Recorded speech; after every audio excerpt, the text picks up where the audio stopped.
Hey guys, Karan from MobiScrub here, and we're going to deep dive into the camera of the Vivo Z1 Pro and of course all the features and the bells and whistles the camera comes with.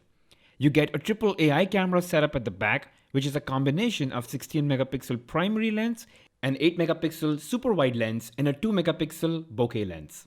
Here are some samples taken with the primary lens. All of these are taken in auto mode without any adjustments or any color correction and with AI scene identification mode turned on, which basically identifies a scene that you're taking a shot of, and depending on whether it's a building, sunset, flowers, or a street, it adjusts the colors and contrast to give your shot an extra pop. Now all of these pictures actually came out pretty well. For a smartphone that's under the budget of Rs 20,000, I think this is just phenomenal. And I took images in almost all lighting conditions, when it was bright lit or during sunset, and you'll shortly see some that I took when it goes dark. These are all really good, and I would highly recommend that you go in the description and download all these images to check it out for yourself. Now all these are outdoor images and you can see how well the camera balanced the lighting, the sky, and the subject in focus. And now coming to indoor images. So if you look at this one, you'll see that the screens are a little overexposed, but other than that, I think it's a pretty good picture. And yeah, you might be right in thinking that the colors are popping a bit too much, but that's because I've got the AI scene identification turned on, which I highly recommend. Because, the Z1 Pro applies AI to make your shots look great. And despite low lighting at some times, these shots will come out really well if you've got that turned down. But let's now shift gears and check out how images look when it gets dark. So these are some pictures I took at around 8:30 p.m. in the night. And what do you have to say about that? I don't see much noise in these pictures, but that's because there's plenty lighting around despite being nighttime. But when lighting is not strong, you've got the option to enable night mode. But you have to use night mode intelligently and not every time just because it's nighttime. Let me explain.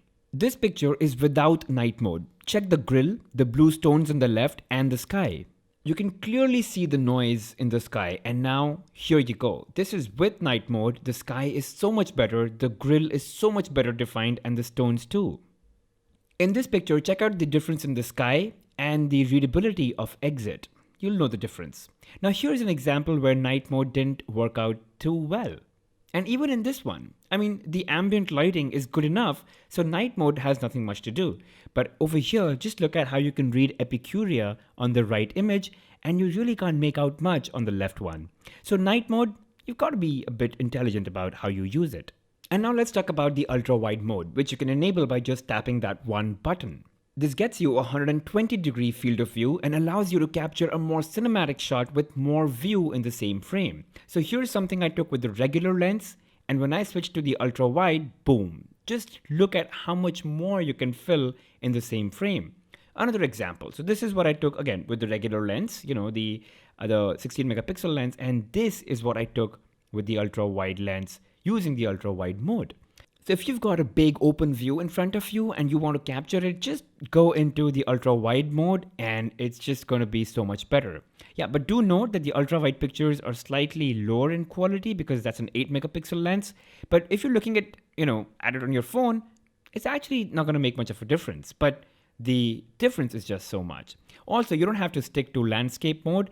You can also take it in portrait mode if required. But yeah, landscape's got that, that big feel.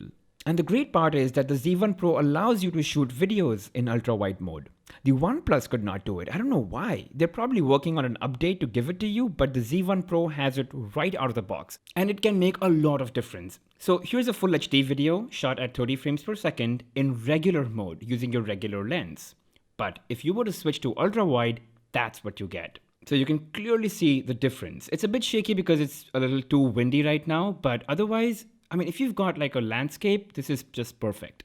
And the last lens is your bokeh lens. And to use that, you need to get into aperture mode. And of course, you've got to be a bit close to your subject and then you tap on it and take your shot.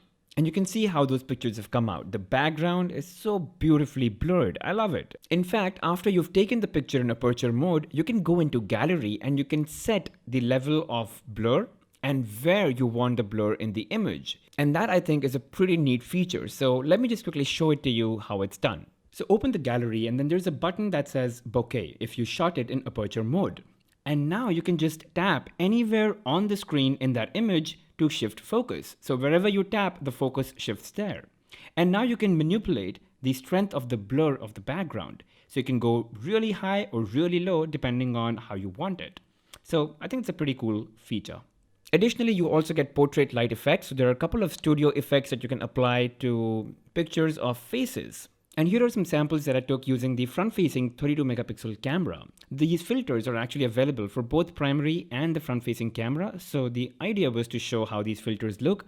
I think they look really nice and just a great addition to have. You also get AI beauty, which I think is quite creative. So if you take a picture of a face, you can tweak the jawline, the face structure, the nose structure, whether you want a thin nose, thick nose. It's quite insane. So it's been around for a while, but yeah, it's there in the Z1 Pro as well. And let me just quickly take you through all the features or the shooting modes that are there. So there's AR stickers, there's fun video. Basically, it's like a templatized video. There's night mode, there's panorama mode. There's a pro mode where you can alter, the focal points, the white balance, the ISO. And then there's a document mode as well. A timer option, which I think is pretty standard, but then there's AI filters. So if you tap on AI, it will look at the scene and automatically suggest a filter that's best suited. This I think is pretty cool. And briefly touching on the video capabilities of the Z1 Pro. So you can shoot 4K videos at 30 frames per second, and you can shoot 1080p and 720p videos at 60 frames per second. Of course, 60 FPS offering you a much smoother playback. And lastly, I want to touch upon the front-facing 32 megapixel in-display camera. And guys, undoubtedly, Vivo front cameras are the best when it comes to selfies, especially in low light. I mean, I've never come across as good a front-facing camera. Even with the Galaxy S10, the S10 Plus, the OnePlus, the front-facing camera on the Vivo phones are something else. And you really have to try it to know what I'm saying. So guys, that was everything about the Vivo Z1 Pro's camera. Now, all images and videos are available for download. The link is in the description, so I suggest you download and check it out for yourself and judge if you really like the camera or not. But in my opinion, for the price, I think it's a wonderful camera and beats the competition.